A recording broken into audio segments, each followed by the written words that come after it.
on the East Coast of the United States. I have no idea what time it is down and under, but it is time for Shiny Side Out with Dave and Mecky. So I hope you have your tinfoil hat all made and cinched down tight over your ears. So take it away, Dave and Mecky. Welcome to Shiny Side Out with Dave and Mecky on WZZR, broadcasting from Australia for Revolution Radio on revolution.radio, where it's more than just radio. So jump in the chat room if you can. We are there now.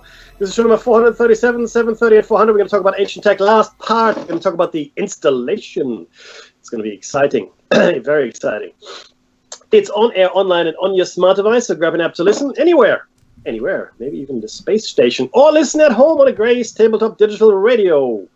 If you missed Solaris' show, shame on you, shame on me, always shame on me. I've got kids and more on the way, and that's just sucking up all my time, I have to say. However, she had an awesome guest, Jeff Woolwine. I'm hoping I'm saying this right, Jeff Woolwine. And his book is Petroglyphs in the Sky. Petroglyphs in the Sky, and that's what they were discussing. If you missed it, don't be so hard. No, stop being so hard on yourself. You can access the Freedom Slips archives and check out her shows. That show, any of the other shows, anyone's shows really, that's on the station for a measly $5 a month, I think, thereabouts. Stop $5 the a month. press, Mecky. It's free till the end of August. It's free! Freelicious! Gratis, for free, nothing! The price is right. They sucked you in and then they hook you. and they jack up the price. That's what happens. Now, look, if it's free, come on, guys. Hold the presses. It's something that you should really get into. And there's a plethora of information. It's a veritable cornucopia of shows that is out there in the archive. So do yourself a favor. If you like this show, if you like any of the other shows, go and check out the past. Now, before we get started, in a more somber tone, I would like to acknowledge the traditional custodians of the land where I live. It's the Rug people, and for Dave, the Darkinjung. Thank you, Dave. And we would like to pay our respects to elders past, present, and future, more relevant each passing day. This acknowledgement, I think, looking at the world such as it is, a little crazy. But yeah, look, it has been a crazy week. Dave has compiled a really great selection of news we're going to get stuck into in a second. But Dave, how's your week been? That good. Well, I suppose. Hey. Where do I start? Okay, so the first thing is it's been wet, very very rainy, and then it's when it dried up, it just became really cold. I know it's winter, and I know I shouldn't complain, and it's not the worst winter we've ever had, and it's not the most rain we've had. But when you're locked indoors, and you've got limited time to get out, and of course my house doesn't get sun for 6 months of the year, and this is the shady part. So trying to keep up your vitamin D means you really got to get out there, and you got to be expose your skin to sun. Obviously not in the worst part of the day, but the UV in winter is less, Mecky, and we're seeing the virus go crazy, and my concerns are with my father who's of the age where the virus would be critical, and I'm seeing a lot of friends, Mecky, to be honest, I've got some friends that are sleeping on the kitchen floor from lounge cushions at their parents' house because they've no longer been able to pay the rent, and because they were worked in casinos, and the casinos are no longer operating. And they were croupiers, and they're struggling big time. One of them, my dearest friends, they know who they are. One worked in the renting music and lighting gear company. It's gone. It could not keep up with this.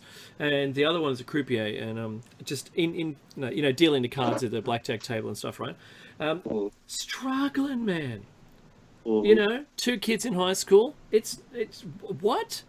Having real hard times. And of course, it's you can only imagine how tough that would be on a relationship. Look, Dave, I know you're worried about this, and I know you all are, and this is a story of hardship. But I can assure you that the American or even global the global billionaires, they're doing fine. They have added $583 billion to their collective wealth. In the months leading up to July, I saw during the COVID crisis. Bill Gates has actually earned 500 million or something already, Yeah. and Bezos has gone off the charts because Bezos everyone's is buying now, from Amazon. Yeah, he's on track to becoming the first trillionaire. Yeah. That's 1,000 billion. Yeah, so Jeff Bezos, Bill Gates, Mark Zuckerberg, Warren Buffett, Larry Ellison, all the people that you really root for. I know they're near and dear to your heart. Rest assured, they are going to be okay. They're going to be just fine. Dave, I know it worries you, right? Yeah. Isn't it? But isn't it this? I mean, I have no words. I'm not a communist. I guess I'm a libertarian socialist, if anything. Socialist in the sense that I only want to support people that really need the help. But I look at these billionaires, right? One on track of becoming a trillionaire, and that's only the one planet. Imagine once we've got several planets. There won't be a number big enough to. No, there won't be a number big enough. Guess what?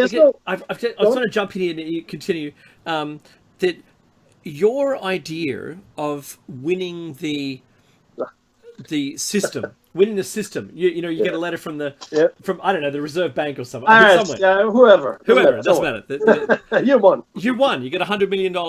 It's you move on now. Guess where I heard that? I heard that on a podcast on the internet recently. Yeah. There you go. You know what?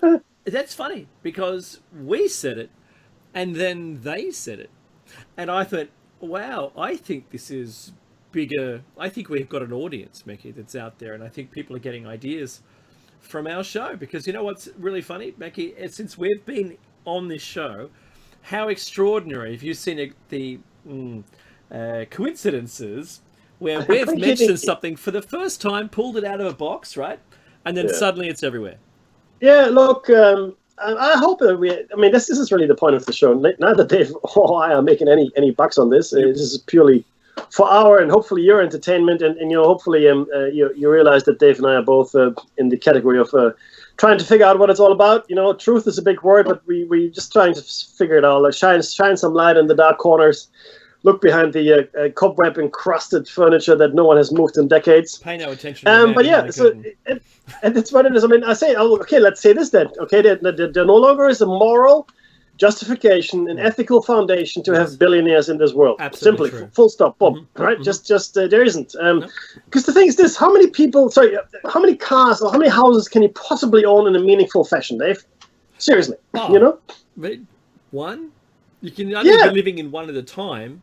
Yeah. So if you were wealthy enough, we say you had 100 million. Say you won the game. Yeah. Then you could have. You could fly around to, you could say maybe follow summer around the world or something like that. Sure. You could do that quite comfortably, or just have a yacht and, But imagine the money you spend is less than the 100 people with the $1 million each. Exactly. 100% correct. Or the 200 people with 500,000 each to spend. 100. Yeah, you know what I'm saying? No, look, but that's the thing. And we have seen in the past when these economic inequalities were rampant in society, and over the last few thousand years we saw several times, society collapses because as soon as wealth becomes concentrated in the top 1% of 1%, the whole thing, the whole house of cards just topples. It just falls down, and it's no longer viable because you're 100% correct, Dave. The spending power, the actual spending habits. Yeah, the actual spend of the people that have that massive cash in no way balances out or makes up for the money that would have been spent by all the people that lost their job and now don't have any money at all, millions of people out of work. There simply isn't enough economic stimulus, enough economic activity to keep the economy going, really. That's right. Yeah, I completely, that's exactly right. So, I'm sorry I stole your thought process, Mekki, and I'm so sorry about that. All good. Sure it is. Intellectual theft. Yes. Intellectual. My IP lawyer is going to call.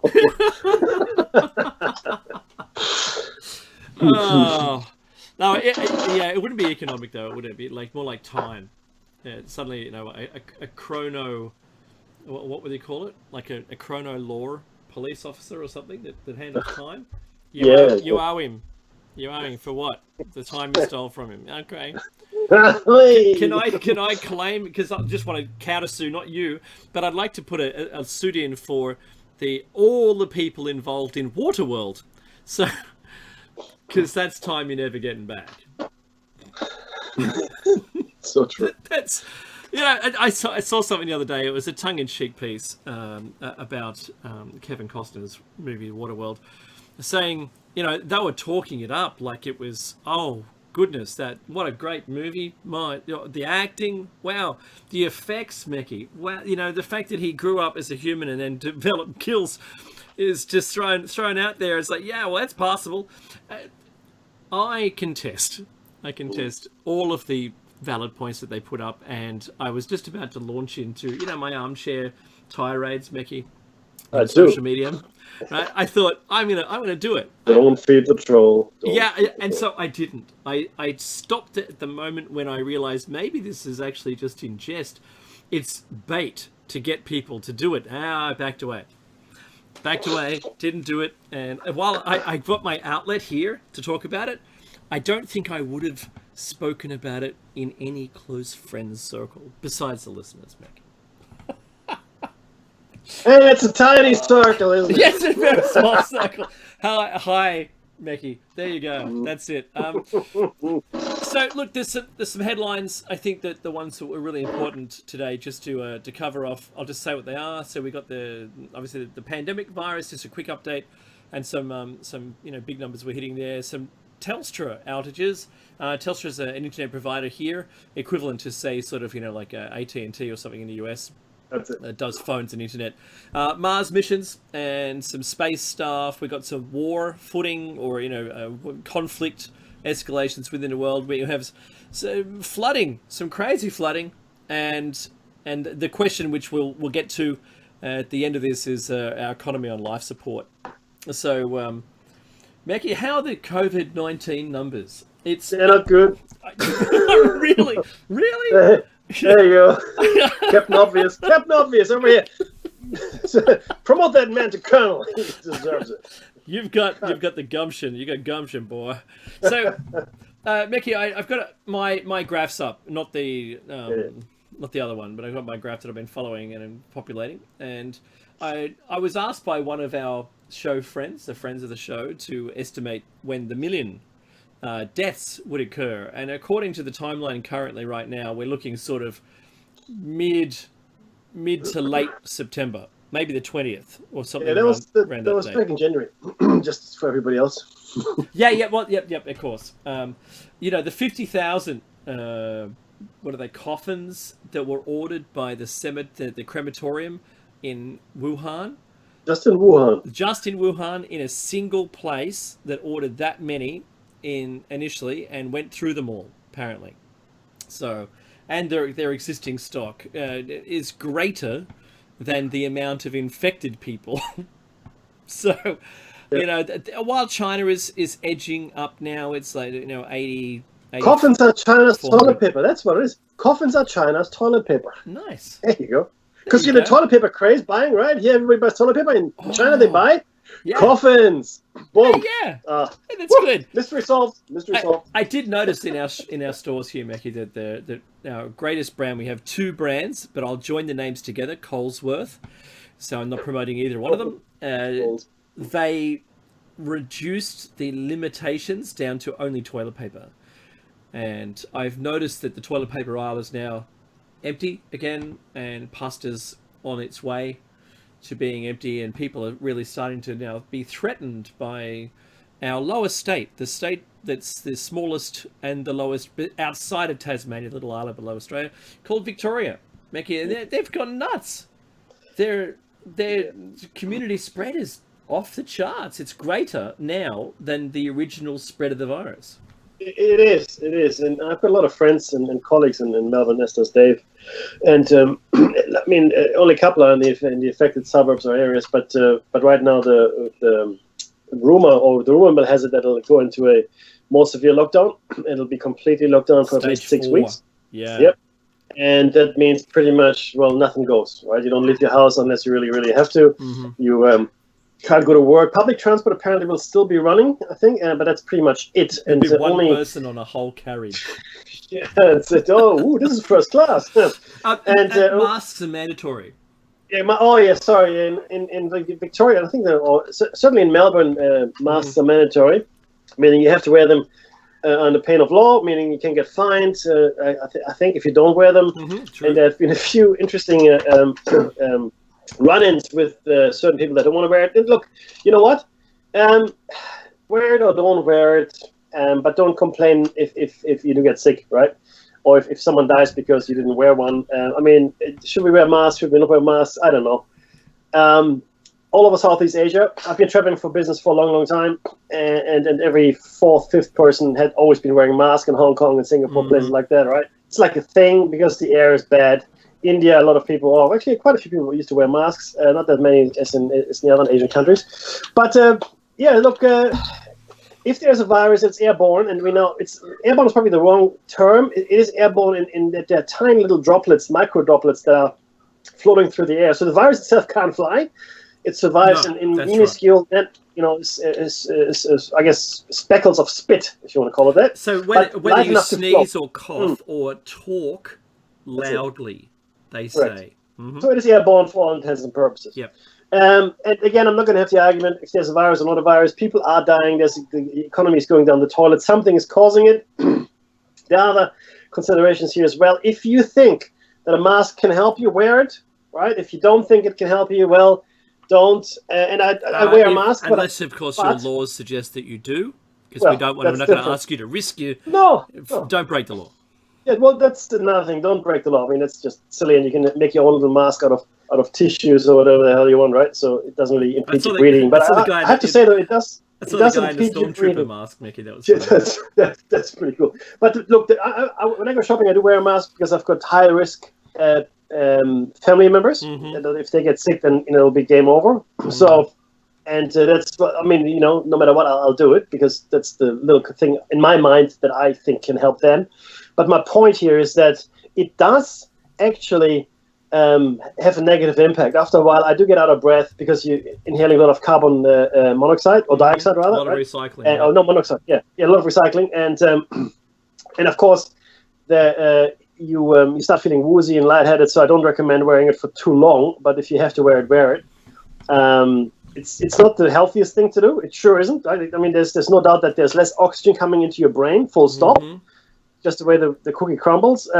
But it's either that or maybe deciing on a respirator. I don't know. I'll take the mask. You don't want 3 months on a respirator.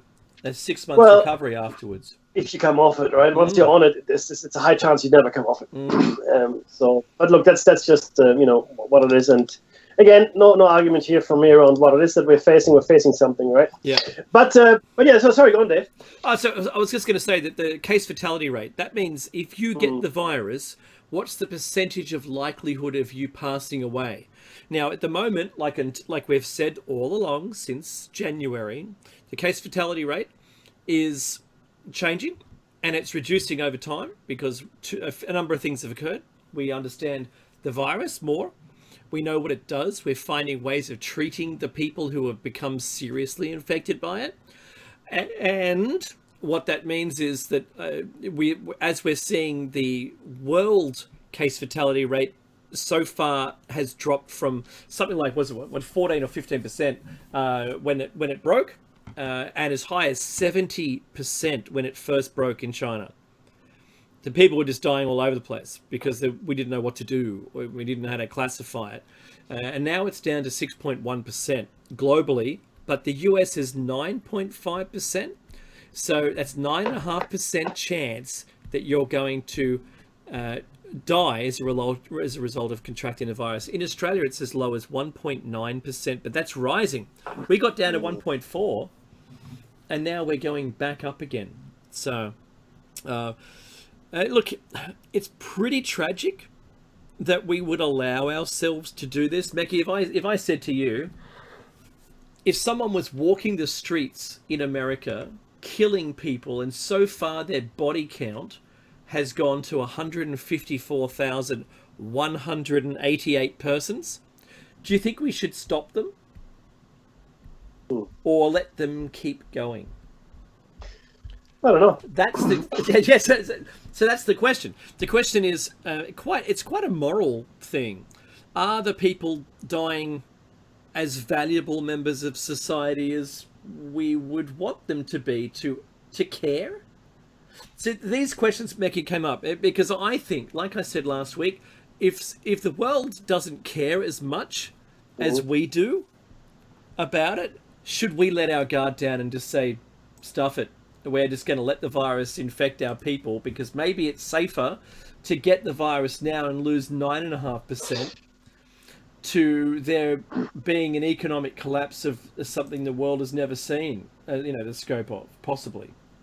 Or the second wave of the virus, maybe it's even worse. Or maybe just getting the virus, this is the worst case scenario, maybe getting the virus now and getting over it and, was it 90.5% of those people survive the virus, but maybe in 4 years' time, it sort of does something to you. Like it's a sleeper virus or something. Because I encountered a tick bite a long time ago, and I got something called Reiter's disease, which my body started to attack my cartilage in my hip, and it was extremely painful as my body was eating away my own cartilage. However, I still have problems with that same right hip, and I can only imagine, like with the lung scarring that you get from the pneumonia, and there being any other complications which we're not quite across long term, maybe this does cause something like, the zombie virus. Maybe it does cause, encephalitis, brain and muscle tissue damage. And in the end, people will be hungry, walking the streets unclean, and moaning brains. Look, anything is possible. It's preposterous, my idea. No, it's 2020, dude. Nothing is preposterous. It could be anything. It's next month, right? Yeah. That's the zombies. The dead are back. No, look, 2020, like I said before, and we said it's now throughout the whole year almost. I mean, I can't believe how long it's been. We're in August now. Mm-hmm. This year is the year where we will encounter everything that we thought we'd never see, and we've seen it all now. And there's a few more news stories which you'll cover in a second. But yeah, no, I wouldn't put it past the realm of the possible, my friend. So just in China, they've got the cane locust, who's going rampant now and eating whatever's left. But we'll get to a story about that. So, Mecky, a couple of years ago, every few years, Australia suffers a massive internet failure of some kind, right? The one that was found, like the poor agency that's delivering internet to us, is a third government, 2/3 private, and it's stock listed. And it's the major one in Australia called Telstra. We have two major players, Optus and Telstra. And Optus were originally a creation of the government and then sold to Singapore Telecom, wasn't it, Mackie, or something like that? Singtel. Singtel, yep. There you go. So every couple of years, Telstra, the major one, with the greatest coverage, for both mobile services as well as internet, they end up having a crippling DNS problem, which means that if you typed in www.google.com, it wouldn't come back with anything because their DNS server turns that into a number, an IP address, and then the IP address is what serves you that data. It takes the packet to the server and returns with a reply. That's how the internet works. That's how we're talking to you now. But when the DNS doesn't work, it doesn't know where to go. And so inevitably, what happens as a result is your internet is just down. You don't know why. Your modem's connected, but just nothing is happening. And look, it happened nearly an hour and a half ago. Telstra's NBN and internet services were hit. I don't know whether it's come back up. I haven't seen their service page yet. But the temporary fix, if you're listening, if you can listen, is by changing your Google to DNS of... the Google DNS. So you're going to change your Google? Thank you. Sorry. But change your DNS's value from whatever it was to 8.8.8.8, which is the Google one. And, Yeah, it's the and it Google, works again. Google, yeah, it's the Google Gateway, and look, yeah, Dev is right. Once the table's inaccessible, it's a crapshoot. You don't get anywhere. It's just Yeah. But it's you just- can it's just- imagine working from home if there's no internet, right? That's basically crippling what we've already been crippled. That's like shooting you in the leg when you had a broken finger, right? So it's going to be pretty hard. But you don't feel the pain in the thing anymore, so it's okay, right? What's that joke about the horse? Larry, the cable guy, told the joke where he says, I heard that you're supposed to shoot your horse if he gets a broken leg. Now it's got a broken leg and a gunshot wound. Hey. Good on you, man. I love you. I love your work, Larry, the cable guy. Mater from Toy Story, by the way. Yeah. No, the other one, Cars. Yeah. So, Mars missions, Mekki. And NASA launched. So now there's 3 of them up now, right? And they're all heading towards Mars, and it's going to be a free for all. I wonder who's going to get there first. And I was surprised to see that NASA still outsource their rocketry now. SpaceX is returning their guys from the ISS in their high tech. Oh my God, high tech! Their suits look like they're from 2001, and they've got 3 screens in front of them, like I do here at home. 3 screens, and they've got iPads and like tablet form computing as well, and if they've got a phone on their shoulder with telemetry and a whole bunch of stuff. Oh, you know what? This is the era of when science fiction from, when was it? Like 40 years ago, Mekki? Is now real. Like we've reached the point of that, the design back then is now what we've got in real life, rather than this mechanical sort of almost steampunk version of our 1960s space travel. No, that's very true. We've seen, especially Star Trek stuff. Certainly, if you look at any of the 40s, 50s, and 60s science fiction, be it novels or TV shows or movies, radio plays, a lot of it is now just what it is. It's just everyday and everyday occurrence, and we're no longer amazed by it. It's just part of our everyday life. I mean, the mobile phone itself and the internet is astounding, aren't they? I mean, if you think about it, you can ask a field of supercomputers, which is really the internet, any question that you want, and you probably get an answer pretty quickly. So yeah, we are living in science fiction times, but we're also living in the bad science fiction, Dave. We're living in Brave New World and 1984. Yes. Right, and Fahrenheit 451, I think it was. So we're living all that as well. I didn't know. Like when you're fanning a deck of cards to bring 2 cut piles together, Mekki. Mm-hmm. Well, in one hand is George Orwell's 1984, and the other one is that dirty future version with simulants and everything, right? Mm-hmm. It's a crazy world. I didn't think we'd be. I thought we'd be in that that pristine, clean white. Yeah. Everything's illuminated beautifully, and we're all wearing jumpsuits, and you know what I mean. Made from velvet. Velvet. You want velvet? I got velvet. Velvet. Where all the guys are wearing mesh tops, and all the girls have purple bobs from the TV show UFO. Yeah, that never happened. I'm quite surprised, to be honest, that we've driven down here and we're down this, abandoned, city's cul-de-sac, and I don't see us getting out of it anytime soon. So that's the best segue I could put in, Mekki, for even more war footings. It's some crazy stories here. So. The US, last week we had the US closing the China embassy and China closing the US embassy. And, I thought, that'll stop there, surely. Consulate. I'm sorry, consulates, yes. And everyone that works at a consulate is a spy. I'm just going to put that out there. It doesn't matter whether you work reception or you only answer the doorbell, or you're, the cleaner. You're all spies. Because everything is is noted down and reported on. That's just the way it is. They're your operatives. And yeah.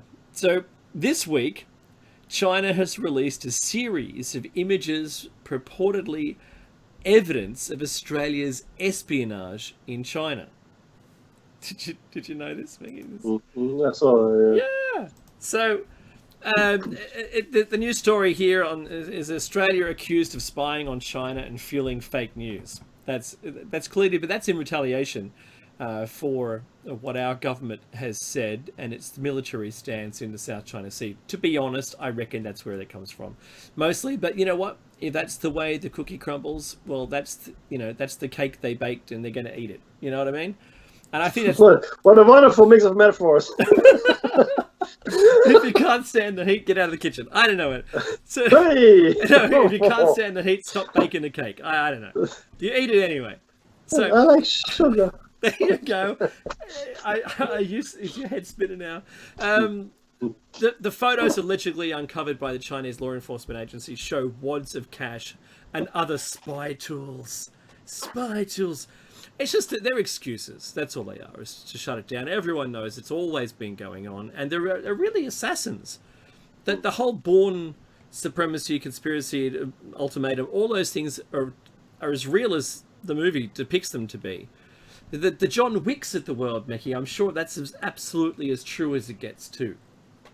But they're of course they're always assassins. Yeah, go on. Yeah, just the assassins, spies, the whole 007 James Bond stuff, maybe without the great tech. But the allegations were levelled by China's state media, which claims Australia is ramping up its spying efforts against Beijing as diplomatic ties come under heavy pressure.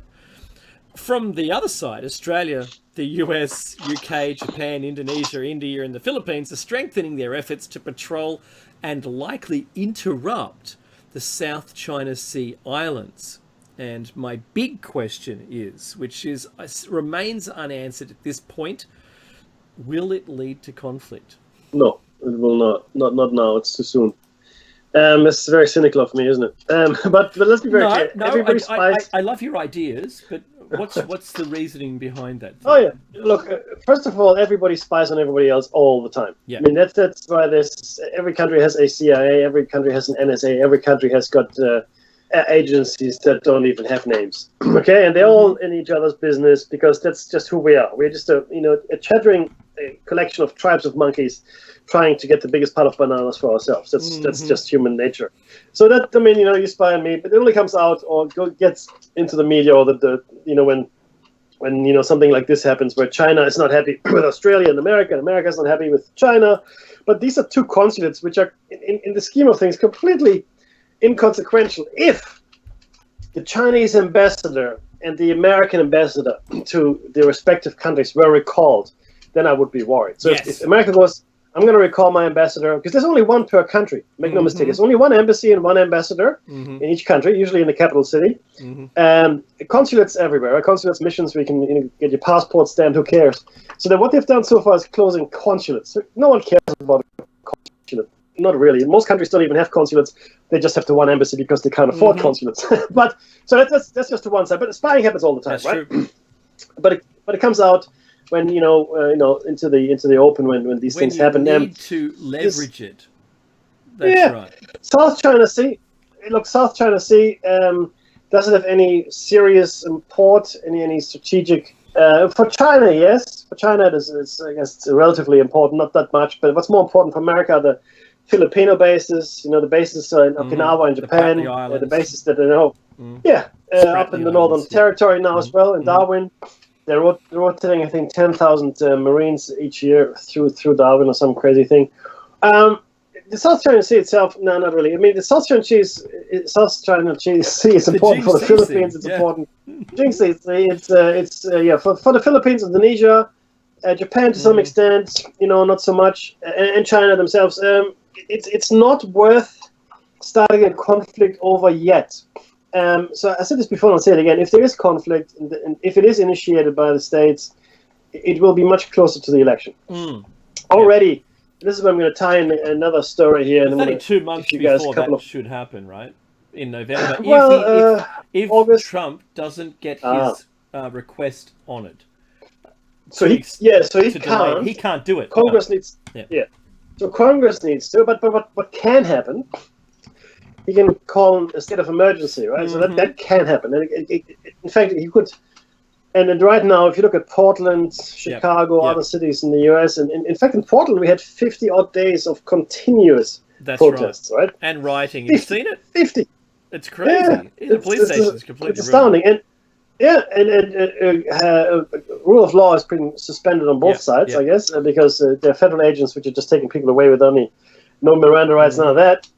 But look, if you wanted to stoke the fire and cause this unrest, and if it got worse and troops were deployed, I mean, I'm talking about not federal, I'm talking about the military, U.S. Army, really. That's what I'm talking about. Yeah. Then, yes, then he could suspend. I mean, he could even suspend the Constitution for all intents. I mean, if depending on how bad things got, because I don't think he wants to give up his seat in the White House. He's already said that, right? He said, "Oh, if I lose the election," well, he said, "If there is an election, it'll be the most rigged election in the world ever." In the universe, it'll be beautiful. He didn't say that. But he said very close to that, because he was stating that the amount of dead people that vote by postal vote is off the charts. Yeah, apparently. Because you don't require any ID. No. And could there be voting fraud? Yeah, of course there could. I mean, could the elections look the last the Bush elections, both Bush elections, were massively rigged. Bush Jr. I'm talking about now, George W. And no, the hanging chits, in Florida, and then there were some improprieties in other states for the second election in localities. So those were, I mean, what you really need are independent observers, vote observers that you bring in normally into countries like that in Africa or South America. I think that's what the United States needs, someone that observes the votes.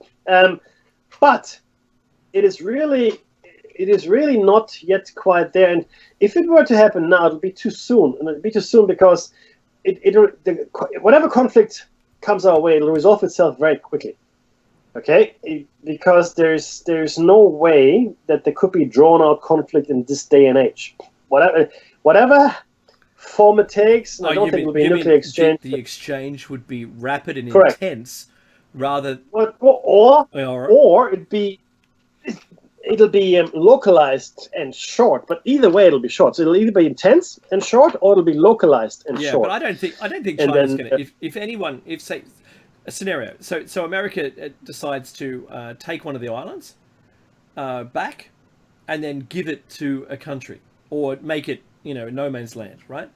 If they did that, and China didn't put their hand up and say, "Hey, ref," talking about the Hague, the agreement.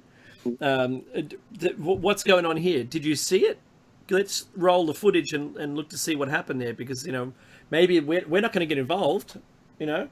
Look what America just did, and we want to be the good guys now. You can imagine if that was the case, rather than a conflict, they stand back and go, "Look what America did. They're aggressors." I can't imagine what the outcomes would be. That would be a no-show. Look. None of the nations that matter have ever been held accountable by any of the UN institutions, simply because the UN doesn't have any way to enforce nothing, right? It's meaningless. I mean, Rumsfeld and Cheney, they're still war criminals as far as the Geneva is concerned. It's a thing. It's a fact, but is it ever going to amount to anything? Not to a whole hill of beans. No, it's not, because right. but the thing is that we are faced with we had a crossroads here, right? And common sense really left the building a while ago. 2020 is a year where anything can happen. There's just enough crazy in the air to make it possible. And definitely, I mean, just like Putin. I mean, look at Putin, right? I mean, and Trump admires Putin. He does. There's no two ways about it. He looks at him. Look at how this guy is held under power. Trump also admires the young leader of Korea, and he said this himself. Oh, really? Why this young guy has been in charge of countries, and he admires people that stay in power. He admires all the wrong people. If you're a supporter of democracy, then Trump admires all the wrong people, right? Because he's unlikely to get a rule through to not just delay, but to say, you know what, no more elections until this stuff is done. Well, it all depends on. Okay, so this is what happened in Germany just prior to the 1933, just prior to the Nazis taking on power. So what happened? What happened is that the Nazi Party was not in the majority in the Congress or in the government, right? They had a coalition government at the time. But there was a clause in the constitution, in the German constitution, which was called the Notstandsgesetz, which is a emergency law, right? If some kind of emergency happens or some kind of catastrophe, then this law comes into effect, which effectively gives all powers to the chancellor. And Hitler was the chancellor. There was a president, Hindenburg, and Hitler was the chancellor in the coalition government, okay?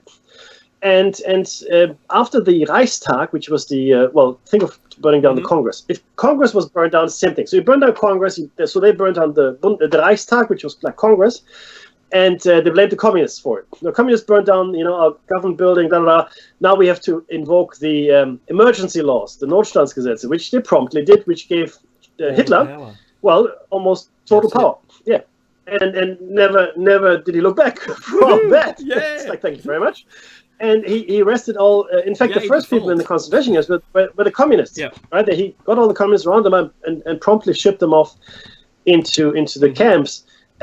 So I don't know. In fact, I don't know enough about the American Constitution, at least not to this level of detail. I don't know if there's a law or a provision in it like that. Right. It's possible, but if there is, then that leaves America wide open for someone to take America over in a time of crisis. Yeah. So, is it possible? Anything is possible.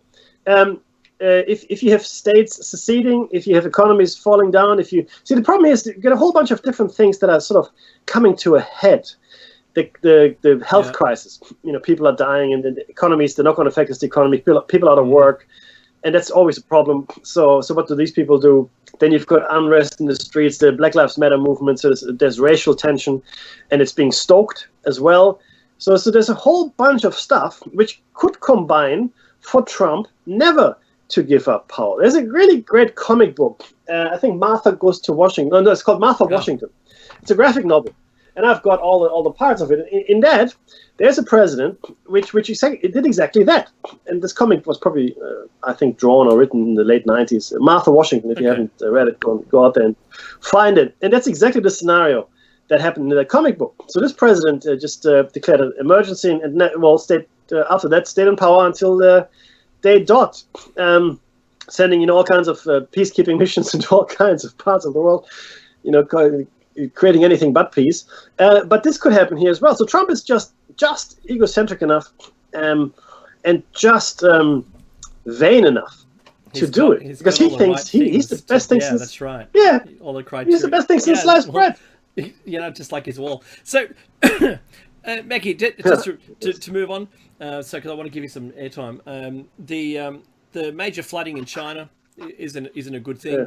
Yeah. They've had 3 rounds of flooding, which has put pressure on the Three Gorges the dam on the Yangtze River, and there's another one due. The next rain for the next 8 days looks like it's going to top what's currently already come down, and it'll include even more high totals and historic totals being broken. So I think we need to understand the plight that's going on over there. If it was here or anywhere else in the world, we'd have more concern. But since I think all of this stuff's going on, I think we're having little or no concern about it. Knowing that their food bowl is underwater right now, and like I mentioned earlier at the top of the show, Mickey, the locusts are actually eating whatever is left and whatever is exposed to air. It's the water's consuming the farms and killing this season's crops. So they're going to have a huge deficit for a supply of food to their nation. And I think they're going to put their hand out or make the call to their trade partners for a huge influx of food in the next 6 months, because I think they'll have some stockpiles, but I think it's going to go south on them pretty quick. So, and there hasn't been any mention of the normal diseases like cholera and what's the other one that you get in flooding, Mickey? Typhoid. Yeah, absolutely. So these towns, all of their sewerage now is it's just the water. I couldn't imagine how bad that would be.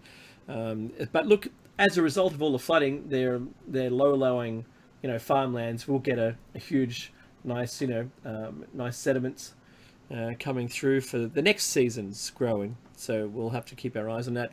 But Neki, the last one and a good one here, and this is our economy is on life support, and that comes from a news story last week, and I really have a hard time with some of these numbers. So the GDP in America was written down 32% due to the pandemic and all of the flow-on effects from that, right? The Australian economists warned that our economy could fall on, and they actually used this quote, fall into fiscal cliff in October, not fall down or fall down a cliff or whatever, fall into. To the virus, it's going to lay claim by the virus as a stalled economy. The most debt our country has ever seen, and our government has announced 270 billion extra, which was the change that they borrowed to build a larger military. And the quote is to prepare for poorer, more dangerous world and rise of China. So it's inclusive of this. And the details are coming out that it is for tons, and I don't know the actual numbers because I don't know how much each one of these are worth, tons of long-range land and air-launched anti-ship missiles and some more planes as well. And their debt is supposed to be 2%, rise up to 2% GDP. While our GDP is falling like the dickens, it's going to increase spend up to that amount. And it includes people as well. So they're going to increase the staffing up 20,000 to something like 60 or 80,000. There's a problem. There's a problem with all of that, unfortunately. So the article is correct. So number one, the debts are rising to heights we've never seen in Australia. Davis has been correct. But at the same time, we've never seen such low interest rates. So the repayment of these things is not going to be that expensive. Well, look, in the scheme of things, it is cheap money, right? We've never seen globally even interest rates on especially on cash rates this low ever. So people out there borrowing money and spending it like there's no tomorrow. So is it a problem? Yes, but it's a problem that's deferred to maybe even future generations, right? But the interest rates are low, so repayments are not going to bankrupt us. The problem with the military hardware, Dave, and I looked at this in some detail. Do you know when the first shipments we expect in 5 to 10 years? So in 5 to 10 years from now, we'll be well stocked. Yeah. Anything that happens in the next 5 years, we're screwed. Well, in between now and the next 5 to 10 years, whatever it is, we might be allies of China. Because they're the only people that we can rely on for trade. Because everyone else has gone down the toilet. There might be two steaming craters, one where the United States used to be and one where China used to be, right? And we're the new superpower. I don't know. Default. I have no idea, but that's right. But the thing is this, so yes, we are spending the money, but we're not going to see any benefit of this increased military spend. In fact, future governments might scrap that. Yeah, it's like the F-35 program that we haven't got yet. Yeah. Oh, Jesus, or the Black Hawks, right? But so this is but it's interesting though. The thing is this, and this is something that has come up over the last few months in Australia specifically, and they're talking about modern monetary theory, right? There's a guy that is a real proponent here in Australia. I forget his name. What is it though, right? What is modern monetary theory? It's a macroeconomic theory that describes currency as a public monopoly, and unemployment as evidence that a currency monopolist is overly restricting the supply of the financial assets needed to pay taxes and satisfy savings desires. Now, what that means is just print more money. That's what they're saying. So mainstream, it's an alternative to the mainstream macroeconomic theory we are living under today. It has been criticized by well-known economists, but according to some, it may be more effective in describing the global economy in the years following the Great Recession, as we all remember, right? So these are the main tenets here for modern monetary theory. It can, a government that issues its own fiat money, which is everybody on the planet now, and fiat money is money that has no basis in reality, by the way. And number one, it can pay for goods, services, and financial assets without a need to collect money in the form of taxes or debt issuance in advance of such purchases. Let me say this again.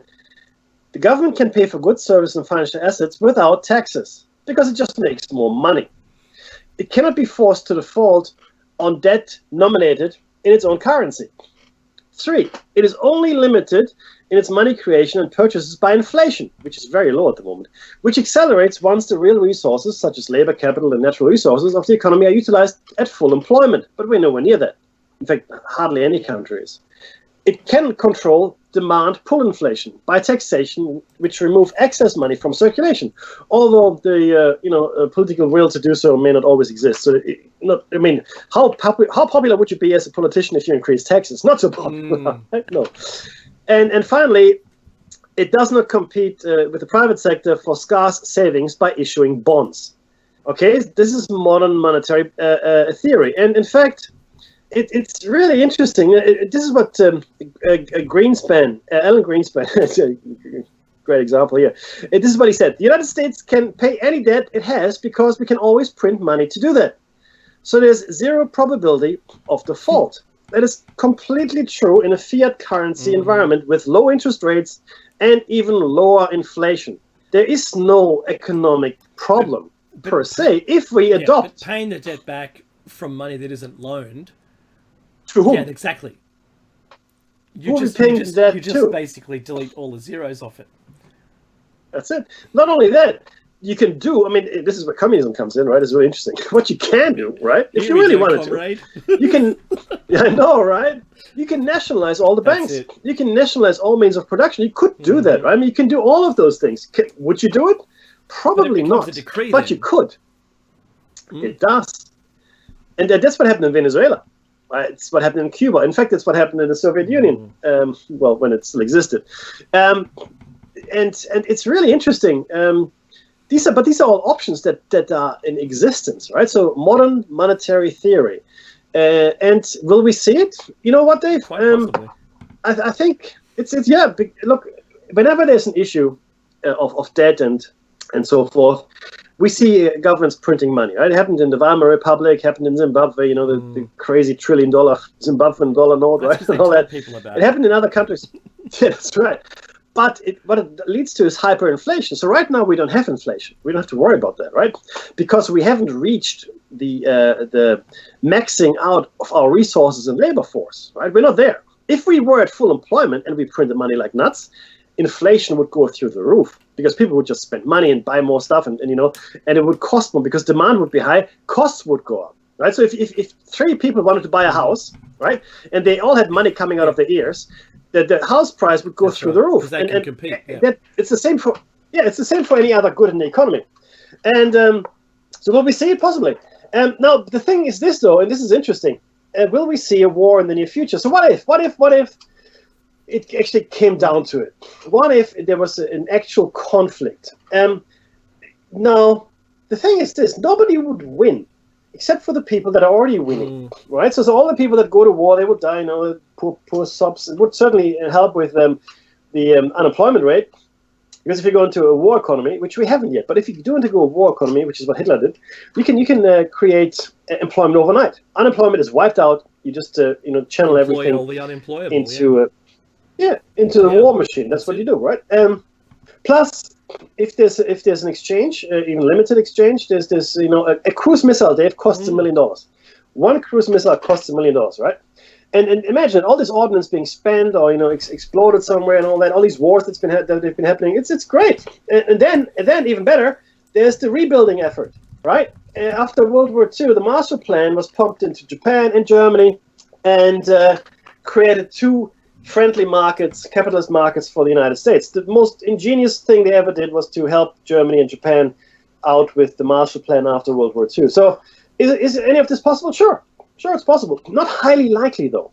Not highly likely, because too many people have too many things to lose. Because once war starts, even if you think you're insulated, there will be an effect on you, right?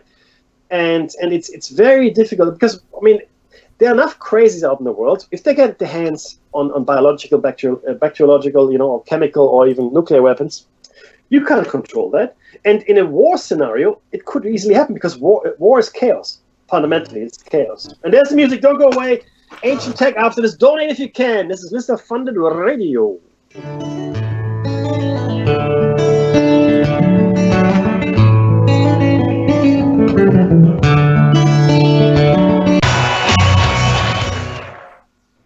You're back. Hang on, listen. Yeah, I am not muted. You're back with David Mackey, Shiny State out on freedomslips.com on the #1 listener supported talk radio on the net. So push the donate button or subscribe to the archives for only $5 a month. But this month it's free. So jump in there and download to your heart's content all the shows, all the hosts, and I think it goes, I can't remember, back to 2019 or 2018. And they're looking to even try and get some of those archived shows back up there, the ones that were cleansed.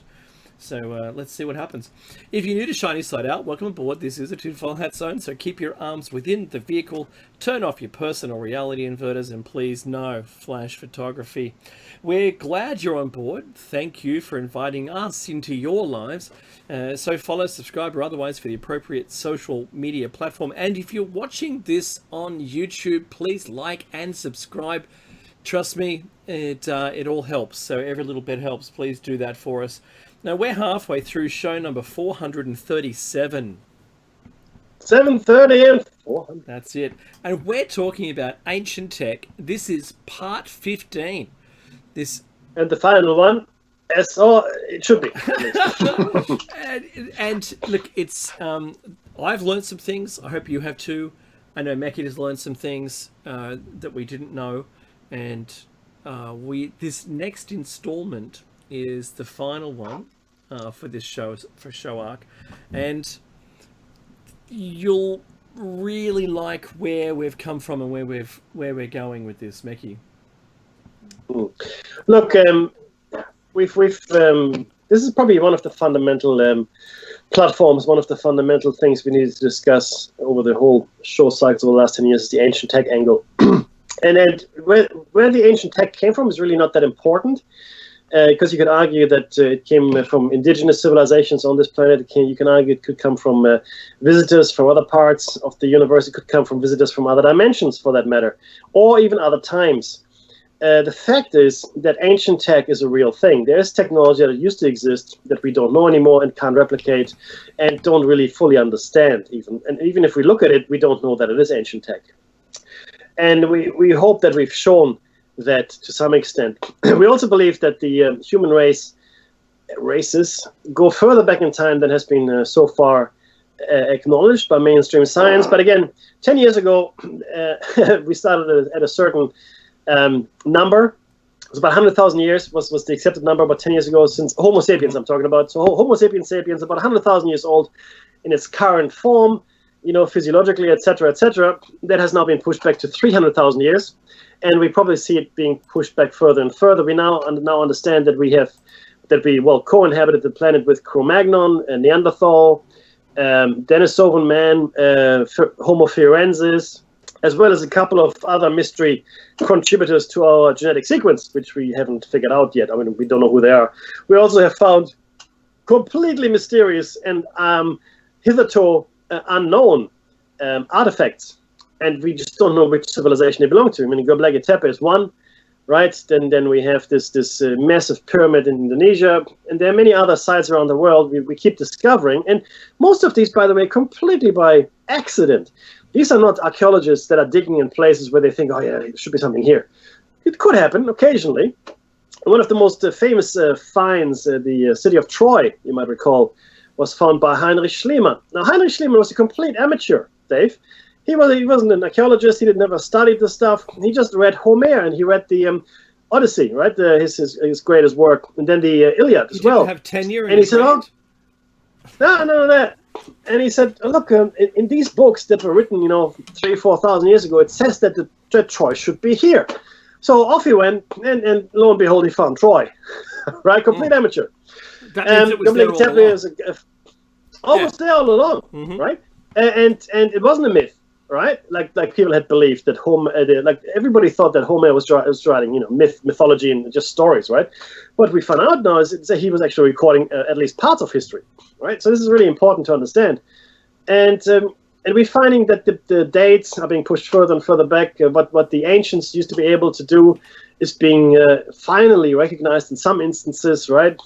Again, we must be the luckiest people in the universe to find the single surviving artifacts. I mean, these are all unique apparently, but we find them anyway. And my favorite example here is That's it. So it sank in a ship 2,000 years ago off the island of Antikythera in the Mediterranean Sea in I think 1910 or 1914 or some such.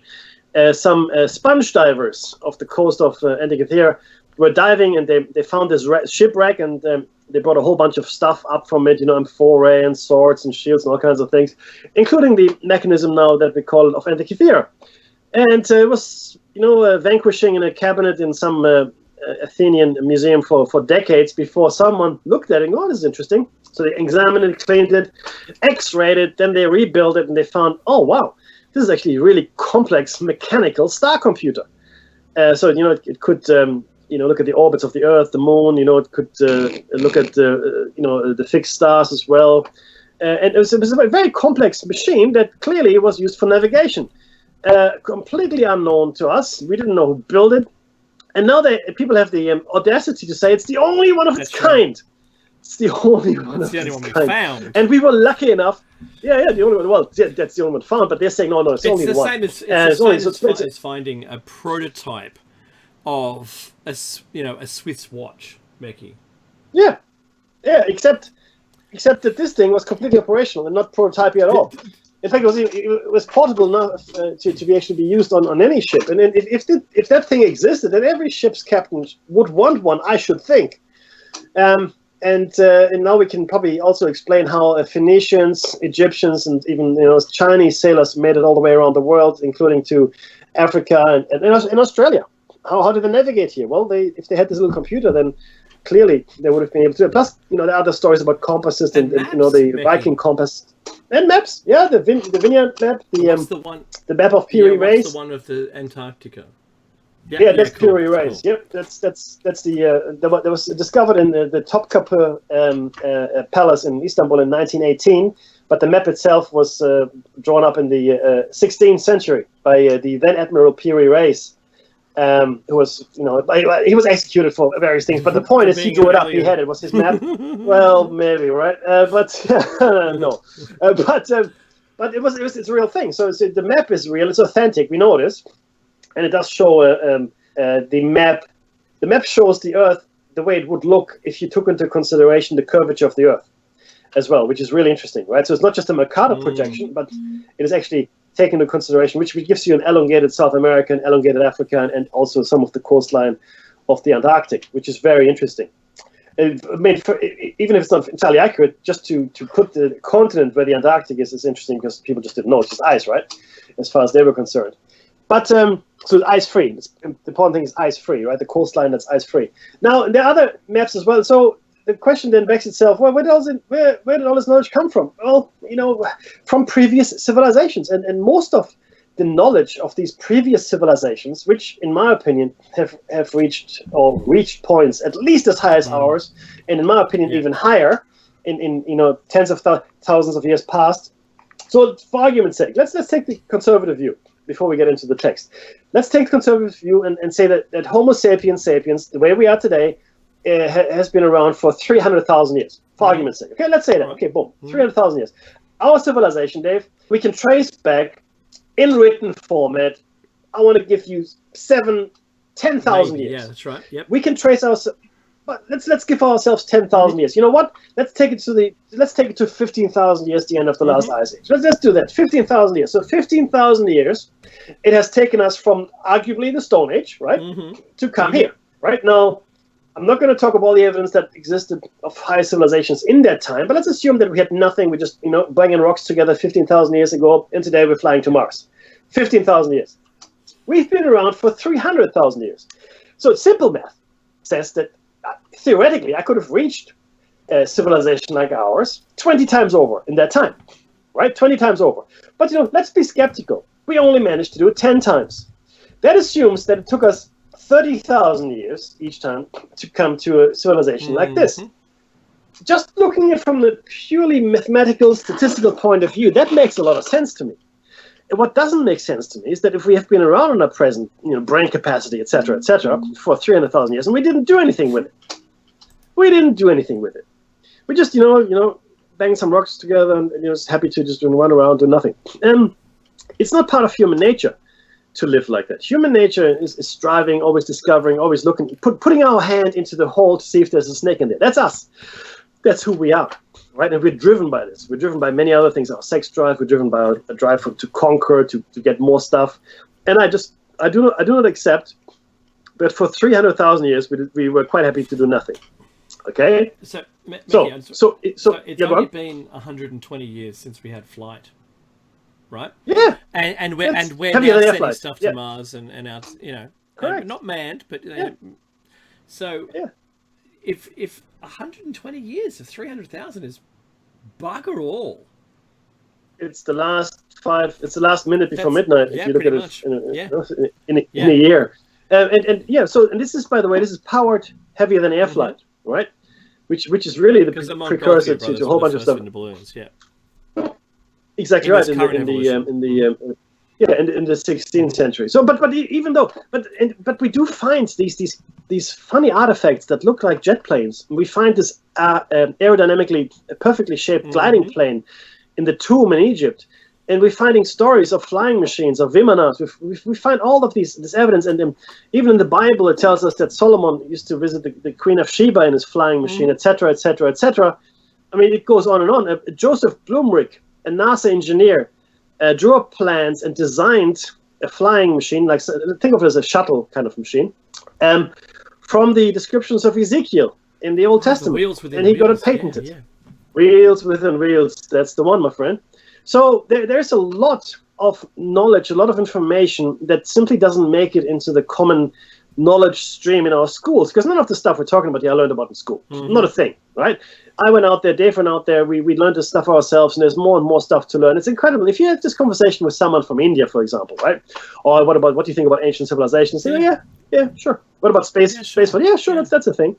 Because it's part of their cultural heritage that they understand it's happened, and they also accept it because they believe that culture as well as nature happens in cycles. So yes, we had this amazing civilization, 10, 20, 50,000 years ago, and we did all these wonderful things. Yeah, exactly. And now we don't, right? But we're getting there again, and it's cyclical. It's just the nature of life. Thank you very much, they would say to you. But in the West, we believe very quiet. They're not outwardly talking about this unless you prompt them. No, that's right. Because again, but would you?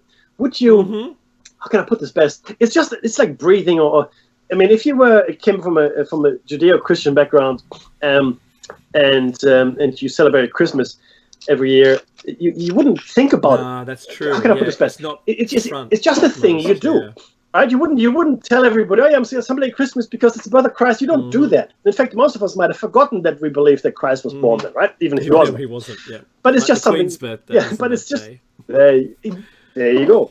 It's just something that we do. It's a cultural artifact, and you wouldn't think of making a point of it because it's just something that we do. It's a done thing, right? You celebrate Christmas, yes. End of story, right? Or you believe that you had a high civilization back in the past. Yes, we did. And there were wars. Right? So nobody... With using extraordinary weapons. No, which we're at now. We're at the same point. 100%. And their weapons, I believe, may have been more powerful because I believe that the asteroid belt that sits just beyond Mars, as well as the scarring of Mars. If you look at it, I mean, Mars looks like someone ripped in its side. Right. If you look at it, the largest this massive canyon there in the solar system. In the solar, absolutely, 100%, my friend. It looks like there may have been a war in heaven, for all I know, right? There are descriptions of that in the ancient text. Yeah, and according to Bode's law, there should be a planet where the asteroid belt is. Yeah. Now the explanation is the mainstream scientific explanation is that these rocks never formed into a planet. Well, clearly there is no planet there now, so you can't say that, right? I though say a planet. Correct. There are enough asteroids to form a planet, right? So I say though there was a planet, it was destroyed. That's what I'm saying, right? And I also believe the moon was brought into orbit around the Earth for whatever reason, right? And that caused cataclysm, and that's what we remember as the latest incarnation of the floods, of which there have been many, and our civilizations have been wiped out consecutively. They were wiped out on the planet that is now the asteroid belt. They were wiped out on Mars. Okay, and I believe this happened. The hypothesis talks about this much more eloquently than I can do in a couple of moments here. But the point is that these civilizations clearly existed. Again, Dave, I know I keep beating a dead horse here, but the stones at Baalbek, right? In the Jupiter Temple in the Bekaa Valley in Lebanon, for me are the most impressive smoking gun of all, because you don't understand why anybody would build like this, even if they could. Why would you move 3 1,000-ton blocks, right, when you can do it with smaller blocks just as efficiently? So, and in fact, the Romans poured concrete. And they poured concrete to fix that problem, because it wasn't within their skill set to move such large blocks, right? Which we brought out. Remember, they were trying to move the obelisk around, and they ended up cutting it in half. All right? Yeah, making it lighter. Well, that's better, right? Yeah. So why did your question? And I love your question, because it's why did they do it? Because they could, and because this is why Mekki and I think this is that there was a previous civilization who could do this kind of structural work, building in such stones in such ways that we can't today. We don't today. Maybe they had technology we don't, and have not yet stumbled upon. Or maybe we've got some tech we haven't used the right way to do it, because we don't know, microwaves, they can kill people and they can heat up food. But we didn't know they could heat up food until, was it the 60s, right? Or early 50s, I think. So we were using it in industrial situations, but in the 40s, we didn't know. But the tech was there. We just didn't know. Correct. And it is telling. I mean, you only have to open your eyes just for a moment and discard the official explanation, because the official explanation is designed for you not to ask questions. You just accept it, right? So the official mainstream science people will tell you, oh yeah, it was built by the Romans, full stop, end of story, don't ask any more questions. Up, off, into the back of the room, back of the bus, silence, independent thought alarm.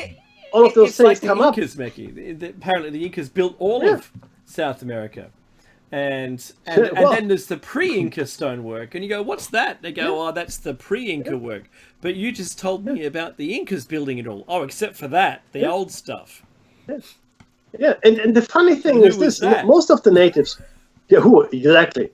And that's exactly, we don't know. We've lost all information of these people. And the natives in any area, for the most part, when we first went there as European explorers, whatever, they would tell us, no, we didn't build this. It was here well before we were here. It was built by the gods. It was built by giants. It was built by someone else. It wasn't built by us, right? The Egyptian stuff, enterprising as they are, claimed, or laid claim to the Sphinx and the River Valley complex at Luxor as well as the I guess the foundation stones for the pyramids and the pyramids themselves even. Yeah, we built those. They maintain that argument, Mekki. However, when you say, well, it looks a lot older than you were claiming when you built it, so all this water erosion. Yeah. No, but that's the thing, right? And nobody didn't see. And I watched the scientific debate between Mark Lehner, Zahi Hawass, and Robert Schoch, the geologist. Mark Lehner was not allowed. Not Mark Lehner. Mark Anthony West wasn't allowed because he wasn't an accredited scientist. So it was only Robert Schoch defending his position. And I watched it. I still got it on VCR. I'll see if I can find it somewhere else on the net. Maybe someone uploaded it. But they made the argument, okay, they said, Mark Lehner and Zahi Hawass, well, show us any evidence of a civilization that would explain any pottery shard, any fragmentary, papyrus that would put civilization to 14,000 years ago. And Robert Schoch goes, I don't have to. The Sphinx could not have weathered in the way it did in recent times, which means it's a lot older than you say it is. I don't have to. The burden of proof is not on me. I've got the Sphinx. It's a huge chunk of rock. It's right there. There's your proof. Look at it. I don't care about your pottery shards and papyri. I don't give a hoot. The only accreditation of the Great Pyramids to Khufu is a misspelled cartouche inside one of the chambers inside the pyramid. And this is a pyramid, or these are pyramids that have no other inscriptions in them at all. Yeah. Zero. None, not a one. All these wonderful, hieroglyphics that you see all over the place. These are all from the Valley of the Kings. Can I ask you a great question, Mekki? Sure. would it be misspelt? You know, you can imagine, right? You've just built a whole pyramid, and you've got educated people there. They know how to spell the pharaoh's name. Yeah, it was a printing problem. It was a printing problem, and it was a printing problem because the text was misprinted. That the guy in the book. Yes. So there was a guy that was there, and this expedition really was a make or break for him, right? And he had a book with him at the time of some of these things that have been deciphered, recently. And but unfortunately, the book didn't print it correctly. It didn't print the cartouche.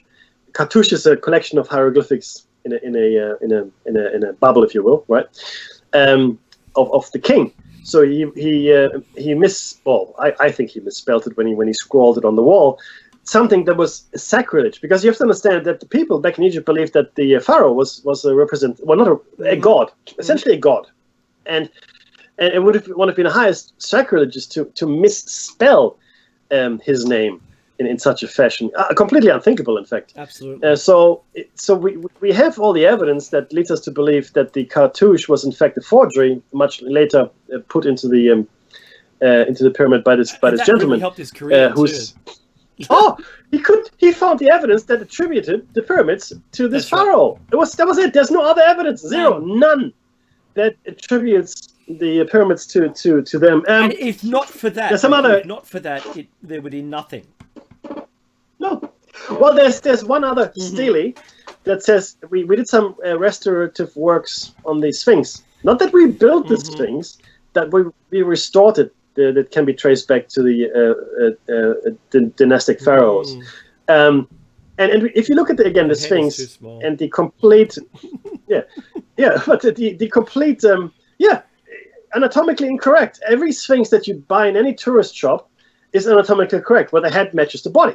If cat body and the head is in proportion. In reality, it's a tiny little head on a big body. Tiny little head. It's like a cartoon version of itself. So all of these things are smoking guns. But Dave, the question then also is asked: well, if there was this ancient tech, why isn't there anything that's still functioning out there? And I want to put this to you, everybody. We do have mysterious areas in the world which we can't fully explain, and not just on the planet Earth, but other places in the solar system. I know, right? And we look at the Bermuda Triangle, and we look at the Devil's Triangle in the South China Sea, Dave, and other areas on the planet. Aliens come, Mickey. See what I'm saying here? And it's really interesting that you find all these anomalous regions in the world where mysterious things happen. The Skinwalker Ranch, and I urge everybody to watch the Netflix documentary. Please, if there's nothing else you watch this year on TV, watch this. Make it that. I'm hoping this year's findings is going to come out soon. I really hope they will do that, COVID-19 notwithstanding. But interestingly enough, years ago, probably 15 or so years ago, and Nexus magazine in Australia, a great magazine if you get a chance to read it. I know in America there's some distribution problems these days, but Nexus magazine, New Dawn magazine as well. Just have a look into the Nexus magazine itself, nexusmagazine.com, pretty easy to find, and they got backlogs and backlog articles, etc. But they printed an article called "The Installation," and this is a Siberian alleged underground base. Okay. And this is the article came in, I think, in 4 installments in the magazine itself, and I think we'll get through most of it, if not all of it, today. If not, we'll certainly finish it next week. But let me jump right into it. So this was brought to light by a team of Russian scientists, right? And in northwestern Yakutia in Siberia, in the basin of the Upper Vilyu River, there's a hard-to-reach area that bears the marks of a tremendous cataclysm that took place some 800 years ago, which toppled the entire forest cover and scattered stone fragments over hundreds of square kilometers. So similar to Tunguska, but obviously much further in the past. Distributed across this area, a mysterious metal objects located deep underground in the permafrost, which is no longer that perma anymore, right? On the surface, their presence is revealed only by patches of weird vegetation. And you've seen them probably, yeah? These really odd circles in Siberia that you might have come across potentially, right? Now, the ancient name of this area is Ulyui Chekechek. Ulyui Chekechek, which translates roughly as to the Valley of Death. For many years, the Yakut people, which are the indigenous people of that area, have given a wide berth to this remote area that has played and still plays a special powerful role in the fate not only of civilization, it seems, but of the planet as a whole. So this is where it comes into still functioning tech from ancient days. After having systematized a large quantity of reports and material of various kinds, the authors of this article decided to inform all of us of something that may change perceptions of the world around us and our place in it, if, in fact, humanity can take heed of what is stated here. In order to provide the fullest possible picture, this account has been divided into 3 sections, which we will all share with you. The first contains the facts and eyewitness reports in the form in which they reach the authors. The second presents the ancient legends of peoples living in this region and the epic poetry of neighboring peoples who observe strange phenomena. Again, ancient. We're talking about ancient stuff here, right? This is important so that you can carry out your own investigation, of course, and appreciate for yourselves every detail of the narrative. Finally, right, in part 3, they discuss what lies behind all of this, Dave. Eyewitness reports the area in question can be described as a solid mass of swamps, alternating with near impassable taiga, covering more than 100,000 square kilometres. Some fairly curious rumours have become attached to the area regarding metal objects of unknown origin located across its expanse. In order to shed light on whatever it was that existing barely perceptible alongside us gave rise to these rumours, we had to go into the ancient history of the region to discover its beliefs and legends. We managed to recreate certain elements of the local paleo toponymy, and these matched in an astonishing manner the content of the ancient legends. Everything indicated that the legends and rumours were referring to quite specific things. In ancient times, the Valley of Death was part of the nomadic route used by the Evenk people from Bodebo to Anibar and onto the coast of the Laptev Sea. Right up until 1936, a merchant named Savinov traded on the route. When he gave up the business, the inhabitants gradually abandoned those places. Finally, the aged merchant and his granddaughter Zina decided to move to Silduekar, somewhere in the land between 2 rivers that is known as Keldu, Iron House in the local language. The old man led her to a small, slightly flattened reddish arch where, beyond a spiral passageway, there turned out to be a number of metal chambers in which they then spent the night. Zina's grandfather told her that even in the harshest frosts, it was as warm as summer in the chambers. In days gone by, there were bold men among the local hunters who would sleep in these rooms. But then they began to fall seriously ill, and those who'd spent several nights in a row there soon died. The Yakut said that the place was very bad. Marshy and beasts do not go there. The location of all these constructions was known only to old men who had been hunters in their youth and had often visited these places. They lived in nomadic life, and their knowledge of the peculiarities of the area where one could go and where one couldn't was a matter of vital necessity. Their descendants have adopted a settled way of life now, so this knowledge from the past has been lost. At present, the only things that point to the existence of these constructions are ancient place names that have survived in part and all manner of rumours. But each of those toponymus represents hundreds, if not thousands, of square kilometres. Toponyms. In 1936, alongside the Old Gwydark place with a Cauldron River, a geologist directed by elderly natives came upon a smooth metal hemisphere, reddish in colour, protruding from the ground with such a sharp edge that it cut a fingernail. Its walls were about 2 centimetres thick, and it stuck out of the ground roughly a fifth of its diameter. It stood leaning over so that it was possible to ride under it on a reindeer.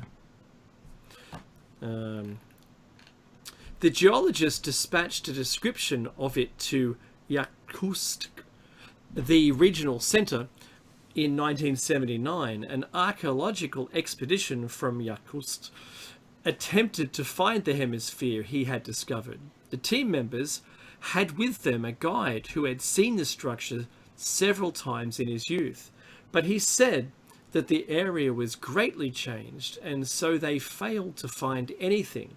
It must be said that in that locality you can pass within 10 paces of something and not notice it, so earlier discoveries have been pure luck.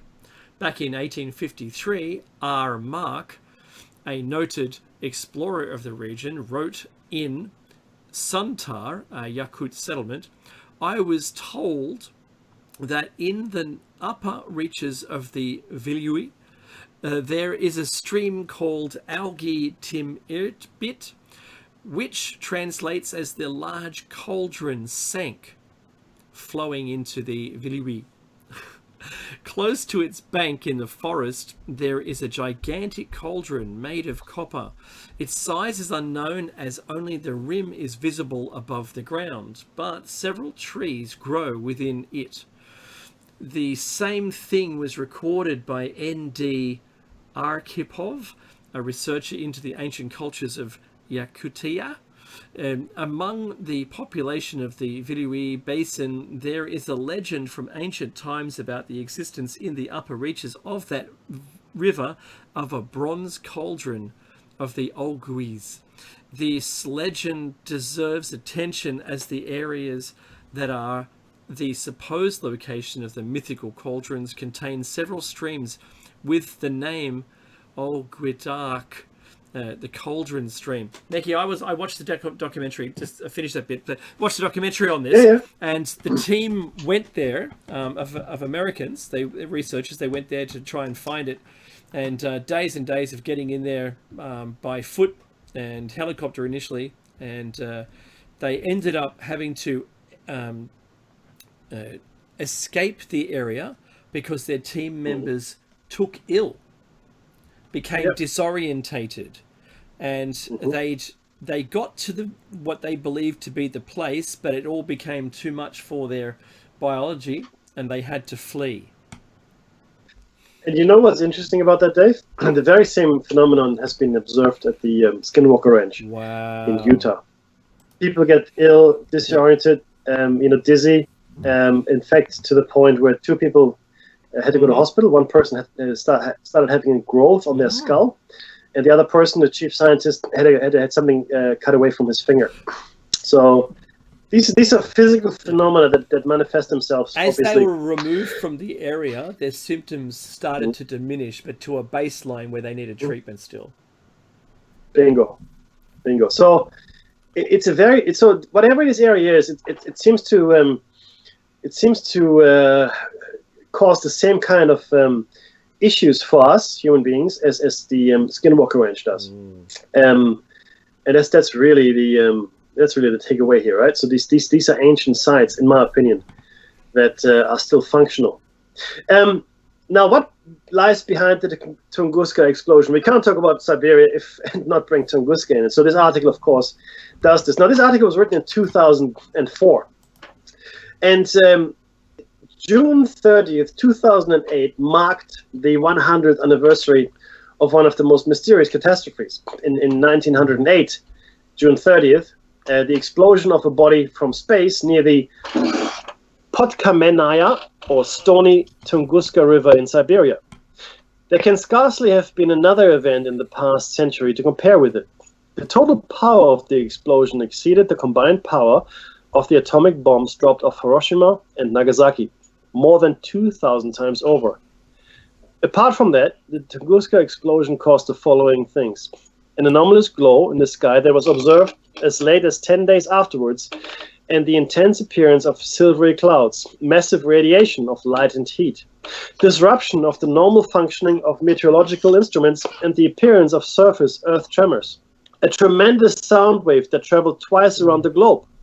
The felling of trees over an enormous area of over 2,000 square kilometers. It's about 1,000, but 700 square miles. A weak trace of radioactivity detected in tree samples in the polar ice layers dating from 1908. Polar ice layers, 1908, okay?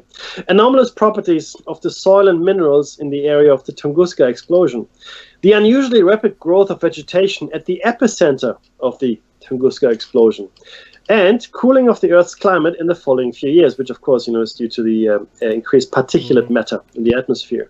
And another thing that is not mentioned here, which I will share with you, apparently the glow or the light was so intense that we just mentioned that in London, as several days afterwards, people could still read the newspaper at night. So that's just how much light energy was expended there. Now, despite the fact that such a tremendous event did not go unnoticed, the first attempts to discover what had actually occurred in the remote Siberian taiga were only made years later in 1927 by Kulik. I read all the expeditionary reports. It was fascinating. But it was 1927, so we're talking 1908 to 1927, right? It was just... It's quite some time before. And again, it speaks to the remoteness of this place as well as the difficulty in getting there. Don't forget also that this is at the time of the Communist Revolution, and World War I had intervened in here, which further would have pushed out any expedition that the Russians wanted to mount. You'd have to be researching as you went and gaining 100%. stories to find and be able to triangulate where it came from. 100% correct, my friend. That's exactly right. Now, since then, dozens of research expeditions have visited the area. Hundreds of scientific papers have been written, and several hundred hypotheses put forward about the cause of, or the causes, maybe, the event. Not one of them, however, has been able to explain fully the complex phenomena that preceded and accompanied the Tunguska explosion. Some of the phenomena observed by eyewitnesses simply do not fit within the framework of existing theories. Much of what happened then cannot be interpreted at all from the standpoint of present-day scientific thinking. More than that, one gets the persistent impression that we have come up against something completely outside the bounds of our customary understanding of the world about us, or around us rather. Perhaps today we are closer than ever to a solution to the mystery that will become a turning point in the development of human consciousness. But it will require a certain boldness, the ability to look with an open mind, untrammeled by the dogmas current in science, in order to properly assess the most inexplicable episodes of this particular event. The work carried out by generations of scientists and researchers provided us with a very rich stock of facts and scientific material, making it possible to shed light on the true causes and nature of the phenomena that took place well over 100 years ago, in fact, in the area of the Podkamenaya Tunguska. We shall not go over the key elements of each of the main known hypotheses here, but instead concentrate on those facts that have always remained in the shadows, and for some strange reason have never been given the attention they deserve. Amazingly, taken together with an ancient epic poem, these facts present a completely different picture of the event that took place early in the last century. At the very beginning of this study, we should stress that both before and after the Tunguska explosion, there were several other events connected with it in a certain way, with being links in a single chain. Therefore, using the methods employed in criminal investigations, we shall combine them in a single case. In order to see the reality that has for so long escaped the eyes of researchers, we shall have to shift our gaze backwards and forwards in space and time to look at events separated by tens, even hundreds of years. To this end, we shall turn to the accounts of eyewitnesses, of which, even in such a sparsely populated part of Siberia, there were thousands. Even in the late 1960s, it was possible to find some 3,000 people who remembered that extraordinary event. Before we turn to the facts, we ought to share what we surmised in the course of our investigation. A hypothesis about the Tunguska explosion that will be unexpected for many, but which was formed during the analysis of a large amount of data. Drawing on the testimony of thousands of witnesses to the Tunguska explosion, the findings of researchers, the texts of the Yakut epic Olonko, the reconstructed chronology of events, and an analysis of the consequences of the explosions described not only in the epic, but also through the efforts of scientific research, it is possible to put forward the reasoned suggestion that in the immense uninhabited territory of northwestern Yakutia, there is an ancient underground technical installation. A very, very long time ago, someone constructed in what is known as the Valley of Death, a complex that still today is protecting the Earth from meteorites and asteroids. Of course, such a suggestion is staggering. It is hard even to contemplate such a possibility. It follows that for thousands of years, something existed alongside us that exceeds not only our current achievements, but even our boldest fantasies about what might be achieved. And we failed to notice it entirely. Naturally, none of those who researched the various scientifically inexplicable consequences of the Tunguska catastrophe could have imagined that all the traces left by the explosions were the result of the activities of some ancient cosmic defense complex left by unknown builders. Dave? Local legends and the shaman's warnings. Let us return to 30th of June 1908 and view all that took place through the eyes of witnesses. The whole observed event developed according to roughly this pattern. Around 7:15 a.m., the meteorite was moving on a trajectory from southeast to northwest. In Preobrazhenka, I.M. Volozhin saw moving across the sky a belt of smoke with a fire flashing from it. That was the meteorite hurtling down to Earth. 1. The generation and release of the Terminator spheres. People in the area of Kurensk reported a fiery pillar appeared to the northwest, about 4 sagans, approximately 6 meters in diameter, in the shape of a spear. When the pillar disappeared, 5 strong, brief bangs were heard, like cannon shots, following quickly and distinctly one after another. From the Teteria trading post, pillars of fire were seen in the north. Pillars of fire were also observed in other places, Kesma, Nizhny Ilzhinsk, Vitim, that do not lie on a single line. Number 2, a red glow during the generation of the spheres before the explosion. The emergence of the terminators at the surface is the most energy-intensive phase, causing the energy pillars and terminators to give off a bright white light, like that produced in welding. The intensity of the light was such that observers got the impression that everything had faded or grown dark. Then, after the emergence of the terminator, the energy level of the process changed. It decreased so that the energy pillars and terminators turned red, lighting up the area of the coming explosion. Maxim Kainachenok, a 50-year-old event questioned in Vanavara, said, "My parents had stopped on the Setchokamba. There, the earth shook and there was thunder. At first, the redness appeared, and then thunder. The redness was away from the Vanavara. At the moment the meteorite fell, Uncle Aksenov went out to look after the reindeer, and he said that, first, everything above the site of the explosion went black, then red, and after that they heard thunder. Meki, you can take the next one. Earth to Meki.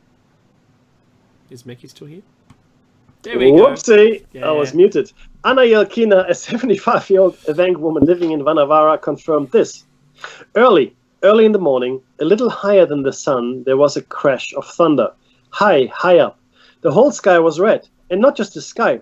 Everything around was red. The earth and the sky. Then there was a mighty thundering. A sound like a bell, like people beating a piece of iron. The thunder went on about half an hour. The flights of the Terminators, number 3, immediately after the appearance of the Pillars of Light, energy, there appeared in the sky shining, Terminator spheres that began flying towards the explosion site, like many thousands of others who were questioned. N. Ponomarov from the village of Nizhny Ilimsk reported, at 7:20 a.m. a loud noise was heard near the town that turned into peals of thunder. Some of the houses shook from the blows. Many of the inhabitants saw that before the thunder crashed, some fiery body looking like a log hurled rapidly above the ground from the south to the northwest. Immediately after that, there came the crash. And at the place where the fiery body had vanished, fire appeared and then smoke. K.A. Kokorin, an inhabitant of the village of Kesma, who was questioned by Y.E. Elquinov in 1930, said the following. 3 or 4 days before St. Peter's Day, around 8 in the morning, no later, I heard sounds like cannon fire. I immediately ran out into the yard that is open to the southwest and west. At the time, the sounds were still going on, and I saw to the southwest, at roughly half the height between the zenith and the horizon, a red sphere flying. Rainbow stripes were visible to the sides and behind it. Keep going.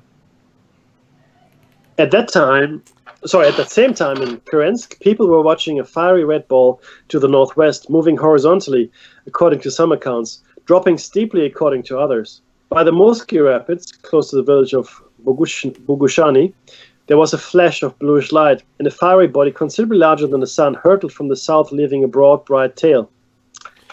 4. Go ahead. The interception of the meteorite. The interception of the meteorite was accomplished by a Terminator striking it from above to reduce its original speed sharply. This released a colossal amount of energy that, combined with the energy of the Terminator, literally melted the substance of the meteorite. In the correspondence report by S. Kulish, published in the Irkutsk-based newspaper Sibir on the 2nd of July, an old style 1908, we read, on the morning of 17 June in the village of Nezhny Korolenskoy, some 200 versts, 215 kilometers north of Kurensk, the peasants saw to the northwest, quite high above the horizon, some body glowing with a bluish-white light of exceptional strength. You could not keep your eyes on it, moving downwards for 10 minutes. Having approached the ground, the forest, the glowing body seemed to melt, and an immense cloud of black smoke formed in its place, and an exceptionally loud noise, not thunder, was heard, as if of falling stones or cannon fire. All the buildings shook. At the same time, flame of indeterminate shape began to burst from the cloud. Here is the account of the S.B. Sominov, who was in the village of Vanavara, 100 kilometers from the disaster site. Suddenly, to the north, the sky split apart, and in it fire appeared, broad and high above the trees, encompassing the whole northern part of the sky. At that point, I felt as hot as if my shirt had caught on fire. I wanted to shout out and tear my shirt off. But at that moment, the sky slammed shut, and there was a tremendous bang. I was hurled about 3 sagans across the ground, maybe 6 meters. At that moment, when the sky opened, past the houses tore a hot wind, as if from a cannon, leaving marks on the ground in the form of tracks and damaging the full-grown onions. Then it turned out that many panes had been broken in the windows, and the iron hasp on the barn door was broken. P.P. Kolozolopov, who was right by Semenov at the time, felt his ears burning. Although he did not notice any light phenomena, 50 kilometers from the explosion site, people's clothing smoldered from the unbearable heat that suddenly flooded over them from somewhere in the cold taiga. 60 kilometers away, no one could keep on their feet. 600 kilometers away, the flash outshone the sun. The installation interview with Valery Uvarov, who's now he was the actual author of what you just read, and he was interviewed by Nexus magazine back in 2003. The following extracts were transcribed from a filmed interview with Valery Uvarov of Russia's National Security Academy, conducted by Graham W. Birdsall, editor of the UK-based UFO magazine.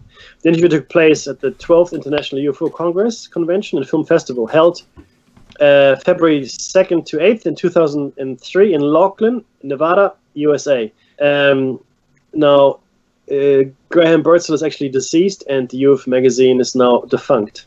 Graham Birdsall, so GB, what is your official title? Valery Uvarov, VU. I'm head of the department of... Maybe we take it in turn. Dave, you're GB. Fantastic. And I'm Valery Uvarov. How's that? I'm head of the Department of UFO Research, Science and Technical, National Security Academy, based in St. Petersburg, Russia. This then is an official Russian government agency? Absolutely. I'm answerable to 2 people above me. They are answerable to the next person above them, who is even then President Putin. Wow. What exactly is your remit? Our research efforts are divided into 2 parts. Firstly, we are constantly analyzing data coming in from all over the world. We then extract what we consider to be the most interesting information through our database, which is yellow, which is red. So we got 2 different databases there. This then is released to various departments throughout Russia. The other aspect of our research stemmed from asking the question, do UFOs exist or not? For sure, we know they exist, but what is behind their activity, their interest? This is the most important issue for us, and what we mostly focus on investigations on. There was active cooperation between NASA and Russian aerospace officials at a technical, scientific, and maybe even military level. Do you liaise or have ties with organizations similar to your own overseas? I can tell you truthfully that just a couple of days before I flew to the United States, I had a meeting with my bosses, and they said they are very interested in cooperating with other organizations, let's say our friends in the West. So I can tell you that this particular mission is at the starting point. I am charged with finding the right people. When this is done and the next stage is activated, we can make some concrete steps. Earlier, off camera, you alluded to some important developments concerning the Tunguska explosion in 1908. For the record, can you tell us why you now believe you know the cause? It is not so much a case of belief. We know what caused it. It was a meteor, but a meteor that was destroyed by, let's say, a missile. The missile was generated by a material installation. We don't know who constructed it, but it was built long ago and is situated in Siberia, several hundred kilometers north of Tunguska. I can tell you that our investigation has revealed more than one explosion at Tunguska. Let me share something with you. The last time that this installation shot down a meteor was on September 25th last year, which was 2003. The Americans, they have 3 bases. They too noticed this explosion. Forgive me, but some will say this sounds like science fiction. Yep. And that concludes our show cycle on ancient tech. I urge you to go and have a look at the installation information yourself. Summary, though, I guess all cultures have legends of a golden time where gods would walk with men, where flight was possible and immortality or extreme longevity were the norm. The big question is this: why do we not learn about this in school? And why is it suppressed and ridiculed? And right, so here we are now in the tinfoil hat zone. shiny side out, turn off your reality inverters and keep your hands and arms inside the vehicle at all times. And the moon, it rang like a bell. It's 400 times smaller, exactly 400 times closer to the Earth than the Sun. I urge you to read the book Who Built the Moon by Christoph and Alan Butler. And in fact, I've got it here. It's Christopher Knight, excuse me. It's Christopher Knight and Alan Butler. They're talking about the megalithic yard connection, which is very interesting. But in summary, we, the human race, have suffered amnesia. Each major ELE, extinction level event, in the past has erased all knowledge. But for few texts found from each event, but they've been mainly ignored up until recently. Proof exists that significant cultures existed before modern times and survived long enough to leave behind the evidence mentioned here, over the last few Sundays. We wouldn't be talking about it if these cultures didn't have spoken and written languages, governance, infrastructure, and lots of people which required laws, food, clean water supplies, irrigation, health controls, education, farming, and trade. But mostly a technology that allowed them to build the intricate and precise megalithic structures found all over the world in each continent, which have stood the test of time, ice ages, and wars, and are here today above and below water for proof. With all of this overwhelming evidence, the history books need to change. It is clear to us that we need to admit to ourselves that it was neither humans, maybe someone else that built Absolutely. it. It was either us or